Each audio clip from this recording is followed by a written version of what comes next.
cheap policies the costliest risk you'll ever take? मैं आपको एक रियल एग्जांपल बताता हूँ। एक प्रीमियम कस्टमर थे, वो मेरे पास आए, अच्छा खासा पैसा, अच्छा खासा उनके पास समझ, काफी समझदार।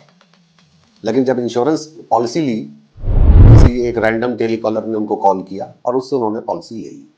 उनके हिसाब से उन्होंने बताया था कि उनको डायबिटीज की प्रॉब्लम है, जबकि पॉलिसी में उनकी किसी तरीके की डायबिटीज की बीमारी के बारे में कोई मेंशन नहीं। 3 साल पॉलिसी भी चलाई और उसके बाद एक क्लेम, वो क्लेम करीब 7-7.5 लाख रुपए का क्लेम था, सीधे इंश्योरेंस कंपनी ने रिजेक्ट कर दिया। रीजन ये दिया कि जब आपने पॉलिसी ली थी तो आपको डायबिटीज की बीमारी थी, और आप बाद में जब आप पॉलिसी का क्लेम ले रहे हैं उस समय आपने डिस्क्लोज किया।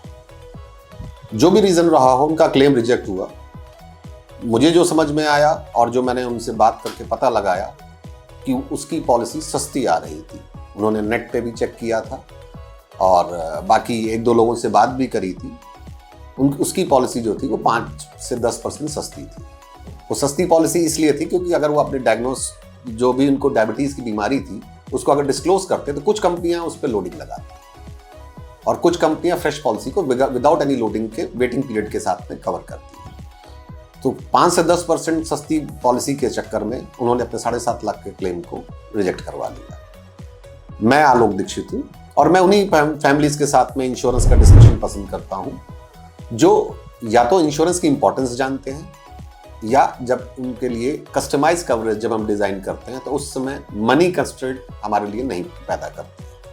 रीजन ये है कि आप अपनी फैमिली के लिए best holidays, best car, best location पे घर लेते हैं, लेकिन जब अपनी हेल्थ के बारे में बात करते हैं या उसका इंश्योरेंस लेने की बात करते हैं तो हम चीप पॉलिसीज या सस्ती पॉलिसीज, कहाँ से सस्ती मिल जाए उसके लिए जा रहे होते हैं। तो हमारा मोटो बिल्कुल क्लियर है कि हम इंश्योरेंस प्रॉपर कस्टमाइज वे में डिजाइन करते हैं और उसके बाद उनकी जरूरतों को देखते हुए अपना सॉल्यूशन प्रोवाइड करते हैं। अगर इसमें किसी भी तरीके का कंस्ट्रेंट हमें चीप पॉलिसीज को सेल करने के लिए आएगा या कहीं ना कहीं से कस्टमर का कोई और हमारे से एक्सपेक्टेशन होगी, वो हम एंटरटेन नहीं करते हैं। इसलिए हमारा कस्टमर बेस बिल्कुल क्लियर है कि हम या तो अवेयर कस्टमर के साथ में डील करेंगे या उन कस्टमर के लिए जिनके पास में मनी कंस्ट्रेंट ना हो।